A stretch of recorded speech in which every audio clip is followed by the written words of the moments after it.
यहाँ हम अपने अस्तित्व की लड़ाई लड़ रहे थे। हमारी परिवार टूट रहा था। मेरी कीमती जेसिका और माइकल थे। उनकी अपनी चुनौतियाँ हैं। ताशी, जोशुआ, लिली घर से भाग गई क्योंकि वे सब संभाल नहीं सकते थे। तलाक जो समस्याएं लाता है और अपने परिवार को बिखर देने बहुत कठिन था। किसी भी माता पिता के लिए यह कठिन होगा, लेकिन मैं मंत्री बनूंगा। और वापस आओ और सोचो, भगवान मेरा उपयोग कैसे कर सकता है। जब मेरा अपना आध्यात्मिक जीवन सूख रहा था, यह मेरी प्रार्थना के समय को प्रभावित कर रहा था। प्रभु के साथ केवल एक चीज़ जिसने मुझे रखा, यह सच था कि मैं बाइबल पढ़ता रहता था, लेकिन मेरी संगति संघर्ष करती रही और फिर मैं कभी कभी घर आता जाता। हैरानी नहीं, बहुत परेशानी भी, क्योंकि मैंने अपनी सेवकाई पर अभिषेक को देखना शुरू किया। एक बोझ के रूप में मुझे उठाना पड़ा और मुझ पे बल न रहा, और अंत में मैं बाइबल के पास गया। मैंने कहा कि मैं केवल एक ही जगह का पता लगा सकता हूँ, क्योंकि मुझे कभी किसी ने नहीं बताया। उन वर्षों में ओरल रॉबर्ट्स ने मेरी बहुत मदद की। यीशु उससे प्यार करता है, वह अद्भुत था। वह और हेफोर्ड और पॉल प्राउच केवल 3 लोग थे। मैं मंत्रालय के बारे में बात कर रहा था, और बस तुम जानते हो कि जहाँ मैं नहीं डूबा वहीं रुको। तो मेरे विस्मय के लिए मैंने एक जॉन पढ़ना शुरू किया और एक यूहन्ना में उसने उन दोनों के विधर्म के बारे में बात की। वह चारों ओर जा रहा था कि यीशु देवता नहीं था, और कुछ कह रहे थे कि वह शरीर में नहीं आया। और फिर उन्होंने यह बयान दिया, लेकिन जो अभिषेक आपके अंदर है वह आपको सच्चाई दिखाता है,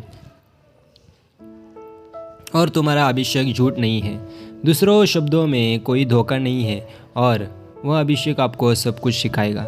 आपको सिखाने के लिए आपको किसी और की आवश्यकता नहीं है। मैं सोच रहा हूँ, रुको, अब इसका अभिषेक से कोई लेना देना नहीं है। यह व्यक्ति पर तबाह आता है जब वे सेवकाई करते हैं, क्योंकि यह आप पर नहीं बल्कि आप में अभिषेक के बारे में बात कर रहा है। एक अभिषेक जो आपको धोखा से बचाता है। मैं सोच रहा हूँ कि 1 मिनट रुकिए, मैं अपने जीवन में जानता हूँ और बाइबल से कि कुछ अभिषिक्त लोग थे जो थे वास्तव में मैं बिलाम की तरह धोखा खाया या शाऊल जैसा शैतान था। इसलिए मैंने भीतर के अभिषेक में और अधिक देखना शुरू किया, और मैं इसे पूरी वचन में खोजने लगा। जैसा कि आप जानते हैं कि इफिसियों में 3 अध्याय 20 वचन में बात की गई है, हमारे भीतर की शक्ति 1 यूहन्ना 2:20 में चालू मैं उस पर आपके साथ पूरे दिन जा सकता हूँ। और मैंने सोचा कि ठीक है, अभिषेक का कोई लेना देना नहीं है। 1 यूहन्ना 2:27, 2:20, इफिसियों 3 का अभिषेक करना, आप जानते हैं कि मंत्रालय से इसका कोई लेना देना नहीं है। ये मेरे जीवन के साथ है। और फिर मैंने शब्द के द्वारा खोजना शुरू किया, और मौखिक के साथ आगे और पीछे का अनुभव और प्रश्न और दूसरे, जहां अचानक मुझे एहसास हुआ कि 1 मिनट रुकिए, जब मैं बचाया गया तो मुझे बिना किसी को बताए भूख लगी। जब मैं बचाया गया तो मैं प्रभु के लिए भूखा रहूँगा। मुझ में सब कुछ जानता था कि मैं बिना बचाया गया था। कोई मुझे बता रहा है कि मैं अंदर हूँ। मेरे पास कोई फरिश्ता नहीं था। आओ मुझे बताओ, मेरे ऊपर किसी की भविष्यवाणी नहीं थी।